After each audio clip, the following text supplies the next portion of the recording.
ত্রয়োদশ জাতীয় সংসদের প্রথম অধিবেশনে যুদ্ধ অপরাধী জামায়াত শিবির জোট জাতীয় সঙ্গীতকে অবমাননা করেছে। তারা জাতীয় পতাকাকে অবমাননা করেছে। তারা জাতীয় সংসদের পবিত্রতা নষ্ট করেছে। তারা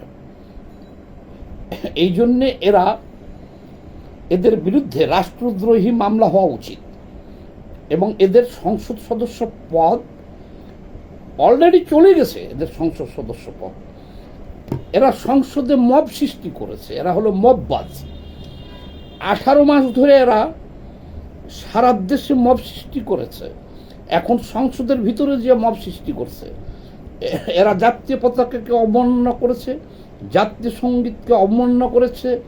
এই আরও বড় কাজ হয়েছে এখানে, এই যুদ্ধ অপরাধী, স্বীকৃত যুদ্ধ অপরাধী যাদের বিচার করে কোর্টে দণ্ড দিয়ে ফাঁসি দিয়েছে, তাদের জন্য এই সংসদ শোক প্রস্তাব করছেন। নাউজুবিল্লাহি মিন জালিক। আমরা মনে করি যে এমনিই তো তারা সংসদ সদস্য না এখন রে ভাই। এই মব সৃষ্টি করে আতঙ্ক করে 18 মাস দেশকে তারা জিম্মি করে রাখছে, এখন সংসদ সহ জিম্মি করে ফেলল। তারা ডবল শপথ নিছে। তাদের এত আশা, উচ্চ কক্ষের একটা এমপি হয়ে শপথ নিয়ে আবার একই সাথে উচ্চ কক্ষের শপথ নিছে। আরে বিএনপি সহ তারা আর কেউ কিন্তু নাই। ওনারা লাফিয়ে লাফিয়ে নিচ্ছে। কেন নিচ্ছে? আপনি যখন এমপি শপথ নিয়ে উচ্চ কক্ষে শপথ নিচ্ছেন, তখন আপনার এমপি পদ চলে গেছে। ওরা তো এমনি সংসদ সদস্য না, ওখানে বেআইনিভাবে জোর করে গেছে, ওখানে মব সৃষ্টি করছে তারা। এই যুদ্ধ অপরাধীদের বিরুদ্ধে ব্যবস্থা নেন। আমি মনে করি তাদেরকে দিয়ে সংসদ ধুয়ে নেওয়া উচিত। ধুইয়া আতর গোলাপ ছিটাইয়া তারপরে সংসদ থেকে কানে ধরে বের হয়ে চলে আসবে। তারা বের করে দেওয়া উচিত তাদেরকে। কেন? তারা এই প্রেসিডেন্টের ওখানে মব সৃষ্টি করতে গেছিল। ওরা মব সৃষ্টি করতে তো কোথাও বাদ রাখি নাই। জিন্দাওয়ালির নেতৃত্বে ইমাম মেহেদী রিসালাত খেলাফত কায়েম করে ফেলছে দেশে একেবারে। এই প্রেসিডেন্ট শাহাবুদ্দিন চুপ্পুর কাছে আমাদের ইন্টারিম গভর্নমেন্টের সব শপথ গ্রহণ করেছেন। এই শাহাবুদ্দিন চুপ্পুই এই ইন্টারিম গভর্নমেন্ট গঠন করে দিয়েছে। এই শাহাবুদ্দিন চুপ্পুরকে দিয়ে 133টা অর্ডিন্যান্স জারি করাইছে। এই শাহাবুদ্দিন চুপ্পুই এই 18 মাস ধরে বাংলাদেশের সংবিধান, রাষ্ট্র এটাকে সমুন্নত রাখছে। তাহলে আপনারা কেন তার কাছ থেকে শপথ গ্রহণ করলেন? শাহাবুদ্দিন চুপ্পুর কাছ থেকে আপনারা যে মন্ত্রী পরিষদে গেলেন, এখন যে সংসদে নাহিদরা আছে যারা, এরা তো মন্ত্রী ছিল, এরা তো শপথ গ্রহণ করছে। আর এখন আপনারা যে ফাল পাততেছেন, জুলাই সনদ, জুলাই সংস্কার, আবার শপথ গ্রহণ করে ফেলছেন উচ্চ কক্ষ। এগুলো কে করছে? উচ্চ কক্ষের একজন সংসদ সদস্য হইলে গাড়ি পাওয়া যাব, বাড়ি পাওয়া যাব, টাকা পাওয়া যাব, এটা চুপ্পু করলে অসুবিধা নাই।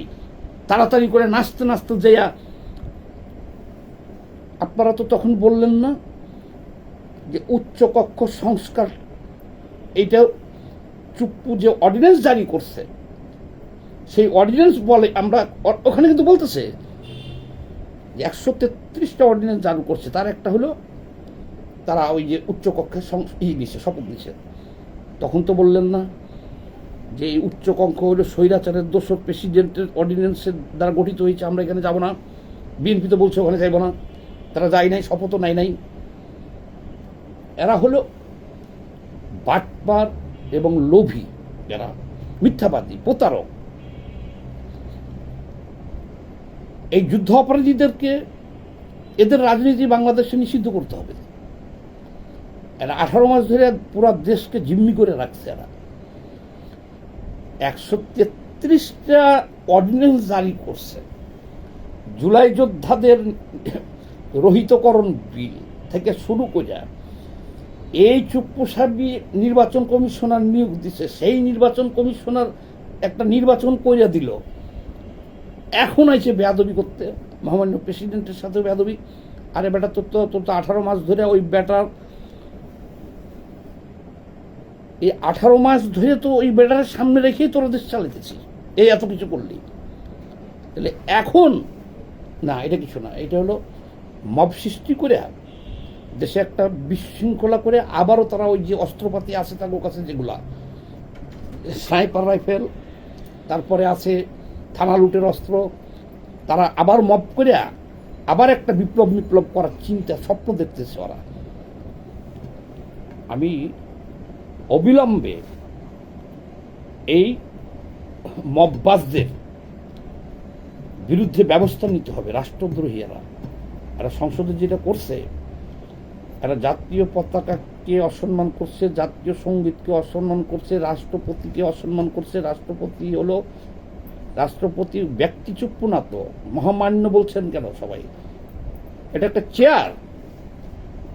এই চেয়ারকে ব্যবহার করে এই 18 মাস আপনারা সমস্ত কিছু লুটপাট, মব টব সব যা করছেন তারে দিয়ে অর্ডিন্যান্স জারি করাইছেন। এখন আবার একটা সংসদের ভিতরে যে মব সৃষ্টি করে এরা দেশটাকে আবারও দখল করতে চায়, এরা পাইতারা করতে চায়, অশান্তি করতে চায়। আবার আরেকটা মারাত্মক কাজ করছে,